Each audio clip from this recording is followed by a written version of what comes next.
여러분 안녕하세요. 요즘 유행하는 에사비를 아시나요? 바로 애플 사이다 비니거라는 것인데요. 에사비도 잘 먹어야 몸에 좋고 잘못 먹으면 부작용이 일어나는데요. 오늘 에사비에 대해 자세하게 알아보도록 하겠습니다. 영상 보시기 전에 구독과 좋아요, 알람 설정 부탁드립니다. 먼저 에사비가 뭔지에 대해 알아보도록 하겠습니다. 에사비는 애플 사이다 비니거의 약자로 사과에서 추출한 주스를 발효시켜 만든 식초의 일종입니다.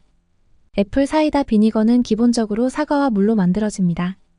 이 식초의 주요 성분은 아세트산으로 특유의 신맛과 강한 향을 제공합니다. 또한 애플 사이다 비니거에는 젖산, 구연산, 말산 등 다양한 유기산과 소량의 비타민, 미네랄이 포함되어 있습니다.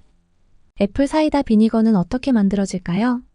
먼저 1차 발효로 사과를 잘라서 즙을 짜낸 후 이 즙에 있는 자연 발생 효모가 사과의 당분을 알코올로 변환시킵니다. 이 과정은 주로 실온에서 며칠에서 몇 주간 진행되며 그 결과 사과주가 만들어집니다.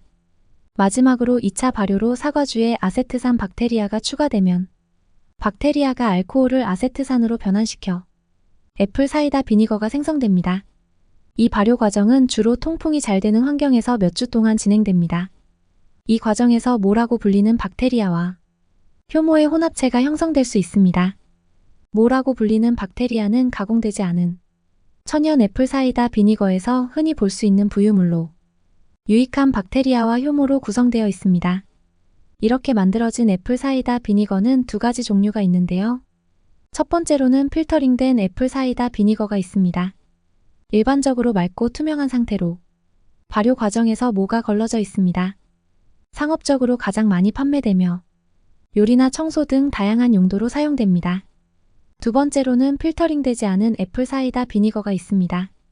발효 과정에 모가 그대로 남아있어 혼탁한 상태로 보입니다. 모에는 살아있는 박테리아와 효모가 포함되어 있어 일부 사람들은 이것이 건강에 더 유익하다고 믿는다고 합니다. 다음으로는 우리 몸에 어떻게 좋은지 알아볼 건데요. 첫 번째로는 혈당 조절 및 인슐린 조절 효과가 있습니다.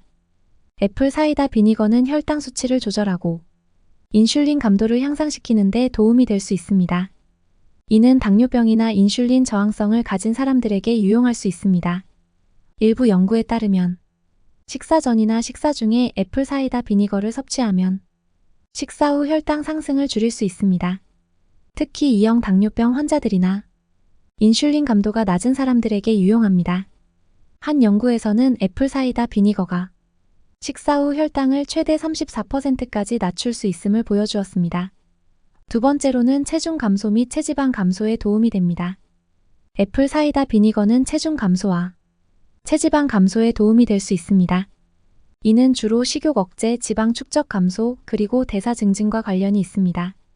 애플 사이다 비니거는 포만감을 증가시켜 하루 동안 섭취하는 칼로리 양을 줄이는 데 도움을 줄 수 있습니다. 연구에 따르면 애플 사이다 비니거를 정기적으로 섭취한 사람들이 체중과 체지방 비율을 더 효과적으로 감소시켰다는 결과가 있습니다. 한 연구에서는 12주 동안 하루 한 숟가락에서 두 숟가락 정도의 애플 사이다 비니거를 섭취한 사람들이 각각 평균 1.2kg, 1.7kg이 체중 감소를 경험했다고 보고되었습니다. 세 번째로는 소화 개선 및 소화불량 온화에 도움이 됩니다. 애플 사이다 비니거는 소화 개선과 소화불량 증상을 완화하는 데 도움이 될 수 있습니다. 식전에 애플 사이다 비니거를 물에 희석해 마시면 위산을 증가시키고 소화를 돕는다고 합니다. 이는 특히 위산이 부족한 사람들에게 유용할 수 있습니다. 애플 사이다 비니거는 소화불량 증상을 완화하는 데도 도움을 줄 수 있습니다. 일부 사람들은 애플 사이다 비니거를 섭취함으로써 복부 팽만감이나 가스와 같은 소화불량 증상이 줄어드는 경험을 했다고 합니다. 네 번째로는 항균 및 항바이러스 효과입니다. 애플 사이다 비니거는 항균 및 항바이러스 효과가 있어 다양한 감염 예방과 치료에 도움을 줄 수 있습니다. 애플 사이다 비니거는 박테리아와 곰팡이를 억제하는 데 효과적입니다. 이는 특히 식중독을 예방하거나 상처를 청결하게 유지하는 데 유용하며 일부 바이러스 감염을 예방하는 데 도움이 될 수 있습니다. 다섯 번째로는 피부 건강 개선입니다. 애플 사이다 비니거의 항균 성분이 여드름을 유발하는 박테리아를 억제할 수 있습니다. 물에 희석하여 얼굴에 바르면 여드름을 줄이는 데 도움을 줄 수 있습니다. 애플 사이다 비니거는 피부의 pH 균형을 맞추는 데 도움이 될 수 있어 피부 건강을 유지하고 보호하는 데 유용합니다. 항염 효과로 인해 습진이나 가려움증을 완화하는 데도 도움이 될 수 있습니다. 6번째로는 심장 건강 증진입니다. 일부 동물 연구에 따르면 애플 사이다 비니거가 혈중 콜레스테롤과 중성지방 수치를 낮추는 데 효과적일 수 있습니다. 이는 심장병 위험을 감소시키는 데 도움이 될 수 있습니다. 몇몇 연구는 애플 사이다 비니거가 혈압을 낮추는 데에도 도움이 될 수 있다고 한다고 합니다. 고혈압은 심장병과 밀접한 관련이 있기 때문에 혈압 조절은 심장 건강에 중요합니다. 7번째로는 면역력 강화에 도움이 됩니다. 애플 사이다 비니거의 항균 및 항염 성분은 면역 체계를 강화하는 데 도움을 줄 수 있습니다. 또한 발효 과정에서 생성되는 유익한 박테리아는 장내 유익균을 증가시켜 장 건강을 개선하고 면역력을 강화하는 데 기여할 수 있습니다. 다음은 주의할 점에 대해 알아보겠습니다. 첫 번째로는 물에 희석해서 마시는 겁니다. 애플 사이다 비니거는 산도가 매우 높기 때문에 직접 섭취하거나 피부에 바르면 자극을 줄 수도 있습니다. 섭취할 때는 반드시 물에 희석하여 마시는 것이 안전합니다.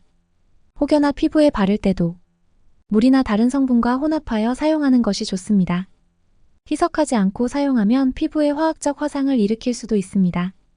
두 번째로는 치아 건강입니다. 애플 사이다 비니거의 강한 산성은 치아 에나멜을 손상시킬 수 있습니다. 섭취 후에는 반드시 물로 입을 헹구거나 빨대를 사용하여 치아와의 직접적인 접촉을 최소화하는 것이 좋습니다. 세 번째로는 과다 복용입니다. 장기적으로 과도한 양을 섭취하는 것은 건강에 부정적인 영향을 미칠 수 있습니다. 특히 위장 문제, 전해질 불균형 또는 혈당 수치에 영향을 미칠 수 있으므로 적절한 양을 유지하는 것이 중요합니다. 네 번째로는 위장이 안 좋으신 분이나 당뇨가 있으신 분입니다. 만약 당뇨병, 위장 질환이 있거나 약물을 복용 중인 경우 애플 사이다 비니거를 사용하기 전에 의사와 상담하는 것이 좋습니다. 특히 당뇨병 약물을 복용 중이라면 애플 사이다 비니거가 혈당 수치에 영향을 미칠 수 있으므로 조심해야 합니다. 다음은 부작용에 대해 알아보겠습니다. 애플 사이다 비니거는 위산을 증가시켜 속쓰림이나 위장 장애를 유발할 수 있습니다. 특히 위식도 역류 질환을 앓고 있는 사람들은 증상이 악화될 수도 있으며 산성이 높은 애플 사이다 비니거는 치아의 보호층인 에나멜을 침식할 수 있습니다. 이는 치아가 민감해지거나 충치가 생길 위험을 증가시킵니다. 장기간 애플 사이다 비니거를 과다 섭취할 경우 칼륨 수치가 낮아져 저칼륨 혈증이 발생할 수 있습니다. 이는 근육 약화, 경련, 불규칙한 심장 박동 등으로 나타날 수도 있습니다. 칼륨 수치가 낮아지면 골밀도가 감소할 수 있습니다. 특히 골다공증 위험이 있는 사람들은 주의가 필요합니다. 애플 사이다 비니거는 특정 약물과 상호작용할 수 있습니다. 예를 들어 이뇨제, 인슐린, 디곡신과 같은 약물을 복용하는 사람은 애플 사이다 비니거 섭취 시 주의해야 합니다. 이는 칼륨 수치를 변화시키거나 혈당을 과도하게 낮출 수 있으며 높은 산도로 인해 애플 사이다 비니거를 제대로 희석하지 않고 섭취할 경우 인후통이나 식도 손상을 일으킬 수 있으니 조심해야 합니다. 애플 사이다 비니거를 안전하게 섭취하기 위해서 물에 희석하여 섭취하고 섭취 후 물로 입을 헹구는 것이 좋습니다. 일반적으로 하루에 1숟가락에서 2숟가락 정도 섭취하는 것이 적당합니다. 그리고 약물을 복용 중이라면 의사와 상담 후 사용하는 것이 안전합니다. 오늘 이렇게 요즘 유행하는 몸에 좋은 애플 사이다 비니거에 대해 알아보았습니다. 오늘 알아본 내용을 다시 한번 보시고 꼭 올바른 방법으로 드셨으면 좋겠습니다. 영상이 도움이 되셨다면 구독과 좋아요, 알람 설정, 사랑하고 아끼시는 지인분들께 좋은 정보 공유 부탁드리겠습니다. 건강한 하루 보내시고 다음엔 더 좋은 영상으로 찾아뵙겠습니다. 감사합니다.